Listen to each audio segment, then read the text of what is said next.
Assalamualaikum warahmatullahi wabarakatuh. Izin memperkenalkan diri, nama saya Linda Sofia, mahasiswa Universitas Muhammadiyah Bandar.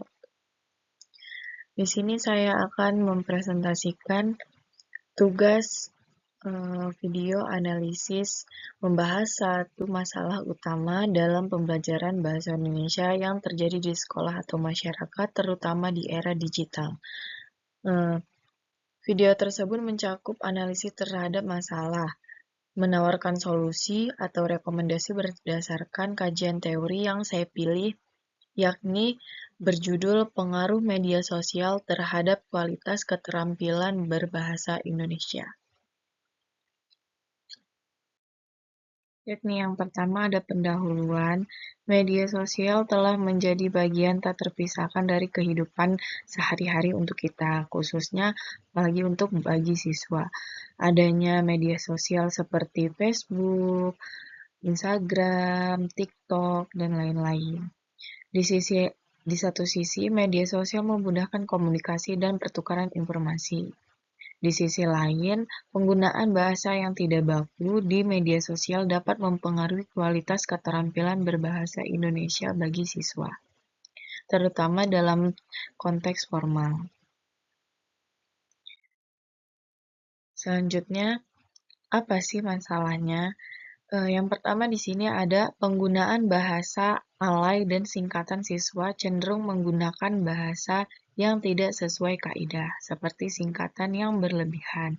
Misalnya, singkatan MKSD untuk kata maksud atau GPP untuk kalimat nggak apa-apa. Yang kedua, kesalahan tata bahasa. Sering kita temukan kesalahan tata bahasa yang tidak sesuai dengan pedoman umum ejaan bahasa Indonesia atau PUEBI.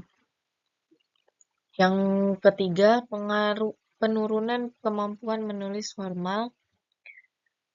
Siswa menjadi kesulitan menulis esai atau laporan dengan bahasa yang benar karena terbiasa menggunakan bahasa tidak baku dari media sosial tersebut. Selanjutnya, mengapa masalah ini muncul? Yang pertama di sini pengaruh budaya instan, yakni media sosial mendorong komunikasi cepat dan seringkali mengorbankan struktur bahasa yang baik. Yang kedua, minimnya kesadaran berbahasa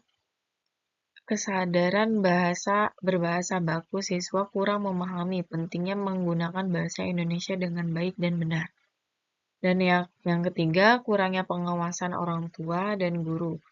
Kurang mengawasi penggunaan media sosial siswa, sehingga kesalahan terus berlangsung tanpa dikoreksi.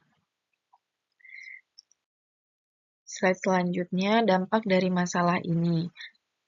Selanjutnya ada dampak dari masalah ini, yakni penurunan kualitas tulisan formal. Siswa kesulitan membuat tulisan formal seperti karya ilmiah atau surat resmi. Terkadang kita memang tidak terlalu memperhatikan, tapi jika kita lihat, kita perhatikan lebih baik, lebih teliti, tulisan formal yang siswa bikin itu tidak seperti tulisan resmi. Yang kedua, melemahnya kemampuan berbicara baku. Ketika berbicara di forum formal, siswa lebih banyak menggunakan kosakata informal. Yang sudah kita ketahui, banyak kita ketahui, kita dengar, siswa jika di forum formal mereka lebih banyak menggunakan kosakata formal. Mungkin kita mendengarnya sudah biasa, tetapi di khalayak ramai jika kedengaran dengan orang lain, mungkin itu kosakatanya itu termasuk informal. Untuk yang ketiga di sini ada kehilangan pemahaman tata bahasa, kurangnya perhatian terhadap aturan ejaan dan tata bahasa Indonesia.